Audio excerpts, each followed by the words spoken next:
नई state awardee policy का final proposal तैयार, सरकार की मंजूरी के लिए भेजा। प्रारंभिक शिक्षा विभाग ने नई स्टेट टीचर अवार्ड पॉलिसी का फाइनल प्रपोजल तैयार कर सरकार को मंजूरी के लिए भेज दिया है। शुक्रवार को होने वाली कैबिनेट की बैठक में इस प्रपोजल को मंजूरी मिल सकती है। इसके बाद प्रदेश में इस पॉलिसी के तहत टीचर अवार्ड के लिए शिक्षकों से आवेदन मांगे जाएंगे। बताया जा रहा है कि ये पॉलिसी रिजल्ट ओरिएंटेड होगी। इसमें शिक्षक का सब्जेक्ट वाइज रिजल्ट देखा जाएगा। विभाग ने इस बार इसमें कई बदलाव किए हैं। रिजल्ट के अलावा शिक्षक की ACR कक्षा में इनरोलमेंट, गुणात्मक शिक्षा के लिए शिक्षक ने क्या असाधारण कार्य किया ये भी देखा जाएगा। शिक्षक की कितनी किताबें पब्लिश की गई है जो छात्र हित में है। इस अवार्ड के लिए जनजातीय क्षेत्र में शिक्षक का 3 वर्ष का कार्यकाल अनिवार्य होगा। रोहित ठाकुर बोले 4350 स्कूलों में नए नियुक्त शिक्षकों की तैनाती प्राथमिकता, एनटीटी भर्ती जल्द। हिमाचल प्रदेश के शिक्षा मंत्री रोहित ठाकुर ने कहा कि शिक्षा क्षेत्र को सुदृढ़ करने के लिए आज समय के अनुसार बदलाव की आवश्यकता है। शिक्षा मंत्री ने गुरुवार को शिमला में पत्रकारों से बातचीत में कहा कि करीब 2200 शिक्षकों की बैच वाइज भर्ती की जा रही है और जल्द ही इनकी तैनाती होगी। उन्होंने कहा कि शिक्षकों की तैनाती के लिए भी पैरामीटर तय किए गए हैं। राज्य में बिना शिक्षक 350 स्कूल चल रहे हैं। बच्चों को भी असुविधा ना हो, लेकिन बच्चे वहाँ पर मात्र मैं समझता हूँ स्कूल खुले रहे, टीचर वहाँ ना हो, उनके एक तरह से हाजिरी तक सीमित हो, उसका भी मैं समझता हूँ कि इंजस्टिस उन बच्चों के साथ होगा।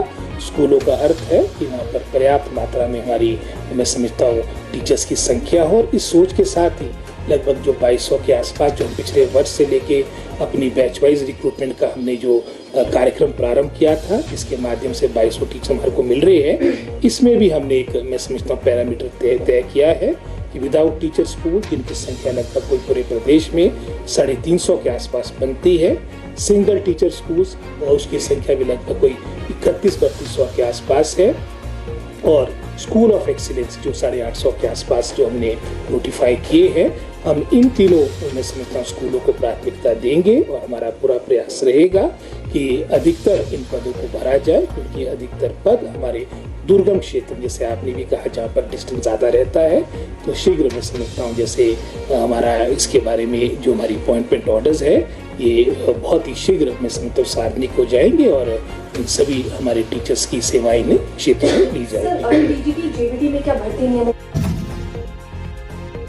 हैचपुर शिमला BSc द्वितीय वर्ष का परीक्षा परिणाम घोषित, 47.6% विद्यार्थी हुए पास।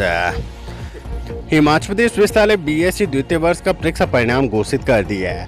परीक्षा परिणाम विश्वविद्यालय की वेबसाइट पर अपलोड कर दिया गया है। विद्यार्थी अपना लॉगिन ID के जरिए परिणाम देख सकते हैं। हिमाचल प्रदेश के करीब 800 स्कूल होंगे मर्ज। हिमाचल प्रदेश में प्रदेश सरकार करीब 800 स्कूलों को मर्ज करेगी। शिक्षा मंत्री रोहित ठाकुर ने कहा कि क्लस्टर सिस्टम पर स्कूलों को तैयार किया जा रहा है। वित्त आयोग के हिमाचल दौरे के दौरान भी इस विषय पर विस्तार से चर्चा हुई है। उन्होंने बताया कि स्कूलों में एनरोलमेंट में कमी आई है। बीते वर्ष भी 2 या 2 से कम विद्यार्थी संख्या वाले स्कूलों को मर्ज किया गया था। मैं समझता हूँ आज समय की आवश्यकता है कि हम अपने सिस्टम को, अपने एजुकेशन सिस्टम को स्ट्रेंथन करें, कंसोलिडेट करें, उसका सशक्तिकरण करें, क्योंकि वर्तमान में अगर आप पूरा हिमाचल प्रदेश के प्राथमिक पाठशालाओं से लेके सीनियर सेकेंडरी स्कूल्स की संख्या की बात करेंगे, लगभग कुछ 16,000 से अधिक हमारे सरकारी संस्थान हैं। लेकिन आज आवश्यकता हो चुकी है कि समय के अनुसार इस तरह से एक तरह से इनरोलमेंट में भी कमी आई है। बेहतर सुविधाएं बच्चों को मिले, पर्याप्त मात्रा में स्टाफ उनके पास उपलब्ध हो।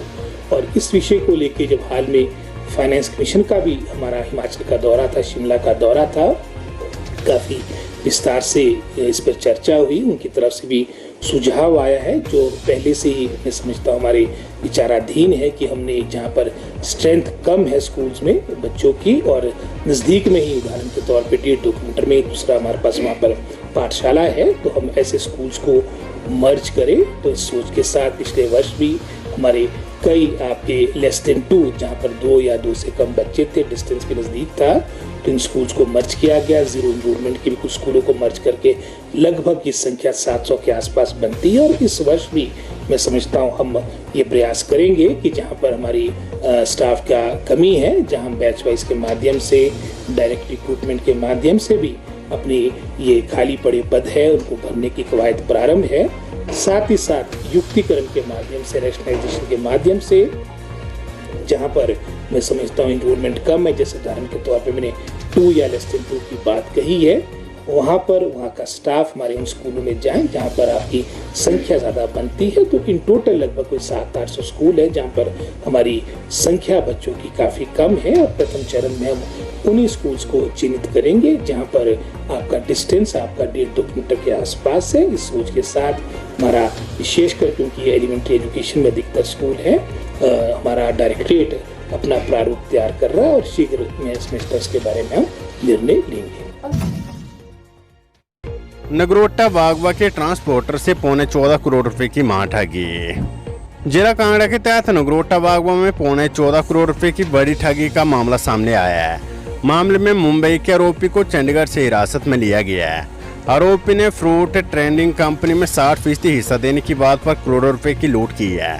इतने नहीं, पीड़ित ने लोन लेकर कंपनी में निवेश किया, जबकि 7 साल में कोई भी रिटर्न न मिलने पर बड़ी ठगी का एहसास हुआ। नगरोटा बागवा पुलिस ने करोड़ों रुपए की ठगी के आरोपी को चंडीगढ़ से गिरफ्तार किया है। सीबीआई ने सीजीएसटी इंस्पेक्टर को 8,000 रुपए की रिश्वत लेते धरा। सीबीआई ने central goods and service tax CGST के एक इंस्पेक्टर को 8,000 रुपए की रिश्वत के साथ रंगे हाथ पकड़ा है। इंस्पेक्टर सोलन जिले में कार्यरत है। सीबीआई को शिकायत मिली कि इंस्पेक्टर जीएसटी से संबंधित किसी कंपनी के मामले को निपटाने के लिए पैसे की मांग कर रहा है। शिकायत के बाद केंद्रीय जांच एजेंसी ने जाल बिछाया और उसे रिश्वत लेते हुए रंगे हाथ गिरफ्तार किया है। सीबीआई के पुलिस अधीक्षक राजेश चैल ने इसकी पुष्टि करते हुए बताया कि मामले की छानबीन जारी है। छात्रों से छेड़छाड़ का आरोपी शिक्षक निलंबित। छात्रों से छेड़छाड़ के आरोपी ज्वाली स्कूल के शिक्षक को उच्च शिक्षा विभाग ने निलंबित कर दिया है, जबकि उनका मुख्यालय अब जीएसएस रिब्बा जिला किन्नौर रखा गया है। जानकारी के मुताबिक बीते दिनों ज्वाली के एक स्कूल शिक्षक पर छात्रों ने छेड़खानी के आरोप लगाए थे। मतदान केंद्रों के बाहर प्रत्याशियों द्वारा बड़े पोलिंग बूथ लगाने पर भाजपा, कांग्रेस व आजाद प्रत्याशी को नोटिस जारी। नालागढ़ उपचुनाव में मतदान केंद्रों के बाहर प्रत्याशियों द्वारा बड़े साइज के पोलिंग बूथ लगाने पर स्वाभिमान पार्टी के प्रत्याशी ने चुनाव आयोग को शिकायत कर दी है, जिस पर निर्वाचन अधिकारी नालागढ़ ने भाजपा, कांग्रेस सहित एक आजाद प्रत्याशी को नोटिस जारी कर जवाब तलब किया है। वेदर अपडेट, आज व कल भारी बारिश की चेतावनी, 17 तक रहेगा येलो अलर्ट। हिमाचल में मानसून कमजोर पड़ गया है। गुरुवार को मैदानी व मध्य पर्वतीय इलाकों में अनेक स्थानों पर वर्षा होने के येलो अलर्ट के बावजूद राजधानी शिमला, धर्मशाला, कांगड़ा, डलहौजी, कसौली, सैंज में ही वर्षा हुई और अन्य जगहों पर मौसम साफ रहा। मौसम के साफ रहने के कारण 8 शहरों का तापमान 35 डिग्री के पार चला गया है, जिससे लोग उमस भरी गर्मी झेलने को लाचार हो गया है। एचपू शिमला यूपीएससी कोचिंग बैच में प्रवेश की आवेदन तिथि 17 जुलाई तक बढ़ाई। हिमाचल प्रदेश विश्वविद्यालय के पूर्व परीक्षा प्रशिक्षण केंद्र ने यूपीएससी की कोचिंग के बैच के लिए आवेदन की समय सीमा को 17 जुलाई तक बढ़ा दी है। केंद्र के निदेशक प्रोफेसर जोगिंदर दीवान ने कहा है कि विद्यार्थियों की मांग के बाद यूपीएससी की कोचिंग के लिए बैच बिठाने के आवेदन की तिथि को बढ़ाया गया है। जयराम ठाकुर बोले, बागवानों से बचे टेलीस्कोपिक कार्टन खरीदे सरकार। नेता प्रतिपक्ष जयराम ठाकुर ने कहा है कि सेब के सीजन की शुरुआत हो गई है। भाजपा की सरकार में बागवानों के लिए यूनिवर्सल कार्टन में सेब बेचने की पहल की गई थी। कांग्रेसी सुकू सरकार ने बिना पूरी तैयारी के यूनिवर्सल कार्टन को सेब खरीद में अनिवार्य कर दिया। सभी बागवानों के पास हजारों की संख्या में टेलीस्कोपिक कार्टन पहले से पड़े हुए हैं, जिनकी कीमत लाखों में है। सरकार टेलीस्कोपिक कार्टन को बागवानों से उचित मुआवजा देकर वापस ले, जिससे बागवानों को राहत मिल सके। उन्होंने कहा कि सरकार ने जल्दबाजी में सेब का सीजन शुरू होने से ठीक पहले यूनिवर्सल कार्टन को अनिवार्य किया है।